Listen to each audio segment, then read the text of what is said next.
Ladies and gentlemen, Spartans, welcome back to Gaming with me, Tony Mo. It's Friday, and it is the start of what I'm going to call Halo Fridays. Now, it's not really a series. All it means is that every Friday, when you come to this channel, you can expect to find a piece of Halo-related content starting today, moving forward to the launch of Halo 5 Guardians, and well beyond that. Halo is coming back into our lives in a big way, and if you're a huge fan of Halo like myself, and you connect with Halo, beyond it just being a game, it's an emotional connection for you, then you know how much this means, seeing Halo return in hopefully a very big way. I'm really hoping to see Halo return to its status as one of the top dogs of the first-person shooter genre here on the console, here on the Xbox, and I'm very excited for that.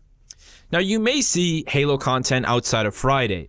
It's probably going to happen, especially with the launch of Guardians. There's going to be a lot of stuff to cover, multiplayer and single-player related, a lot of stuff on the channel, intertwined with all of the Destiny stuff and other pieces of content that I manage to cover on a weekly basis.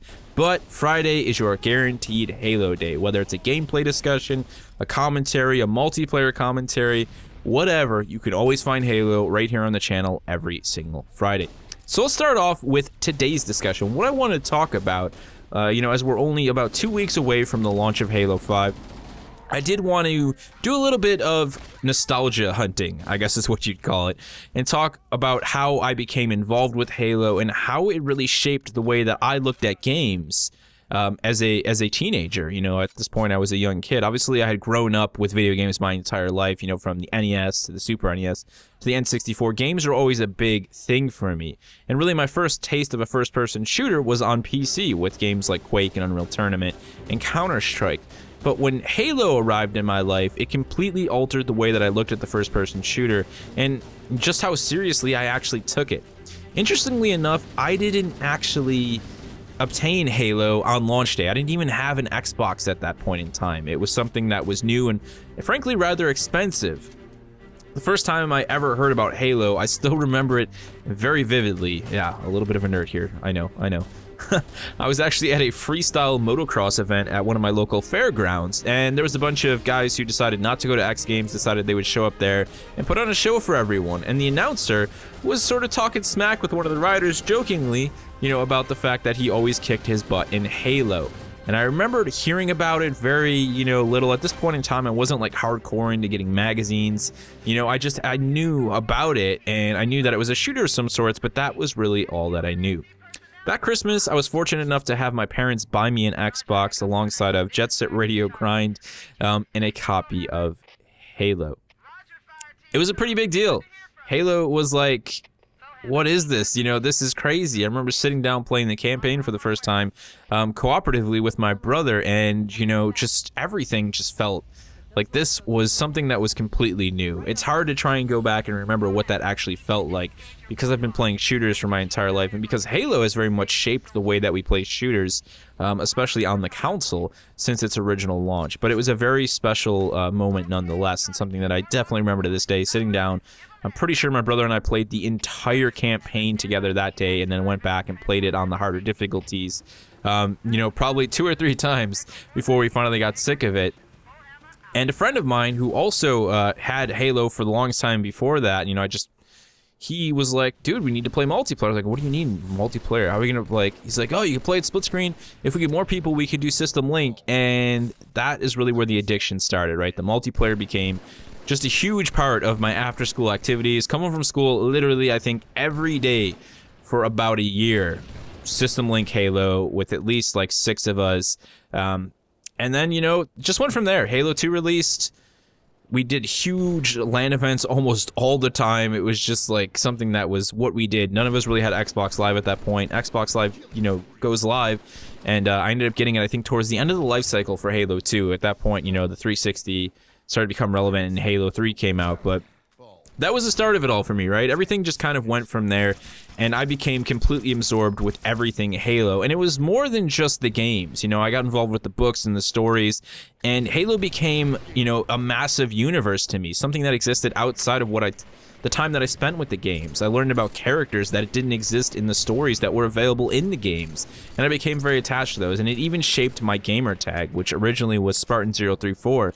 And then when I finally got Xbox Live, it ended up becoming Spartan Gears 034 because of my hefty addiction for Gears of War at the time, and the fact that Spartan 034 was taken. So Halo for me means a lot, right? It's not just this game, it is an emotional connection, and I know a lot of you feel that way, and I very much want to hear everyone share their stories, you know, their personal connection with Halo. You know, when did you start playing it? How did it come into your life? You know, and how did it influence the way that you enjoyed games? Now, outside of the single-player campaign and, you know, frankly, the wonderful story and characters that Halo has introduced, you know, the story is something that gets bashed pretty often by a lot of people.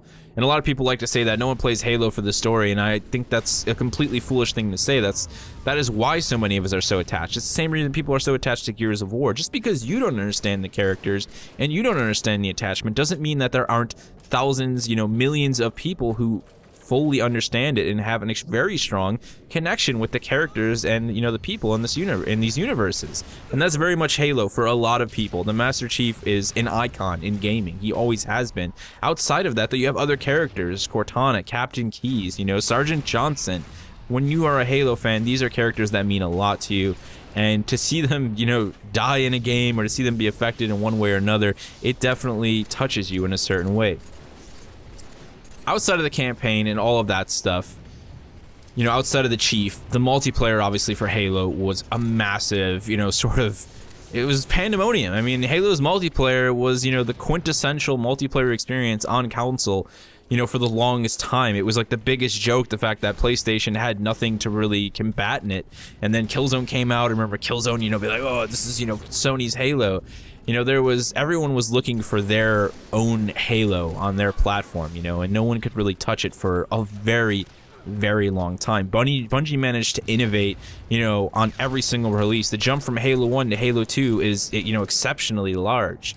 And Halo 2 was where my multiplayer addiction really set in and became very strong. And as I said, it changed the way I looked at multiplayer games. I wasn't just concerned about having fun. I was starting to take things more seriously. I was developing my skills for the first time. And I mean, really, for the first time, I was trying to improve my own personal skill set in a game.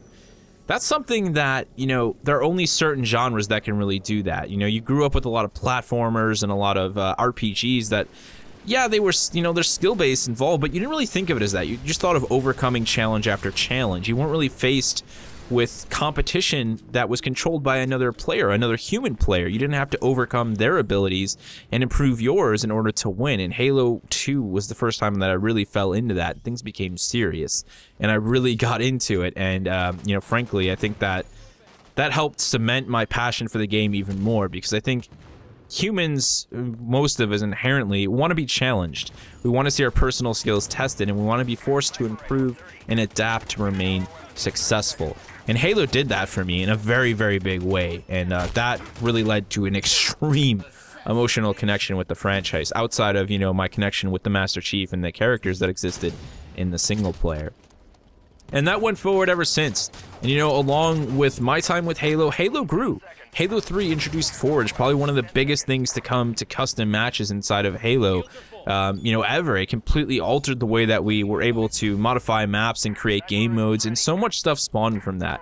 I think Halo is one of the biggest multiplayer franchises for me, because outside of what the developers gave us, outside of what Bungie handed to us, the community managed to create so many different ways to play the game. You know, everything from Infected to SWAT, you know, the introduction of Riftball. I mean, these were things that, in a lot of ways, were directly inspired by the community, if not 100% crafted and created by the community. Not many games can say that they've done that. To this day, so many games launch with just a bare set of multiplayer modes and almost no inspiration or influence allowed by the community. Halo has managed to remain and continue to make that an intact part of what makes the franchise so important. And I'm very excited to see what they've done with Forge and Halo 5. There's a lot to be genuinely excited about. Now, I honestly probably could go on for another, like, 6.5 hours talking about my love for Halo and breaking everything down. But I think I covered really what I want to talk about, the reasons why Halo was so important to me. And a lot of it did have to do with the characters in the story, and a lot of it did have to do with the competitive nature, and the fact that it was the very first game that truly made me consider how I could adapt and refine my skills in an FPS. And, of course, things just went on from there. Now, I managed to spend a lot of time with the Halo 5 Guardians multiplayer beta when that was out. I played a ton of it. You guys saw me cover it on the channel. I'll have the playlist linked down in the description below if you want to go check out some of those old videos. I know there's a lot of new subs to the channel. You guys came over here from Destiny. I hope a lot of you love Halo just like I do, because there's going to be a nice amount of Halo content on the channel as well going forward. Definitely go check out those videos, see what I had to say about it, and I think there was a lot there that, to me, really cemented my... I want to say this, my confidence in 343, and that they've really learned from what they did with Halo 3, the mistakes that they've made to create a Halo that really feels worthy of a proper successor in terms of multiplayer to Halo 2, and also a game that feels worthy of continuing on the Master Chief story. I'm very excited for Halo 5 Guardians. You guys can expect a ton of coverage for it here on the channel come launch day, October 26th. I'm going to be playing it at midnight. I may be considering some sort of a stream. I plan to run through the campaign cooperatively with my brother before heading into the multiplayer arena and messing about with that. So you can expect first impressions, you know, multiplayer coverage, tips and tricks. This is going to be a huge part of the channel. I hope you very much are looking forward to it as much as I am. If you guys have any of your own launch day plans, you're going to a big midnight release at your local game store, whether it be the Microsoft store or GameStop or a more local family-owned store, let me know about it. Share it down in the comment section below. I really want to hear what your plans are for Halo, and of course be sure to share all of your sort of stories and memories, and talk a little bit about your emotional connection with Halo, if there is one. If you guys have any other questions for me regarding what we're going to be doing with Halo or with the channel, as always, throw them down in the comment section below, and I look forward to seeing you guys online come October 26th.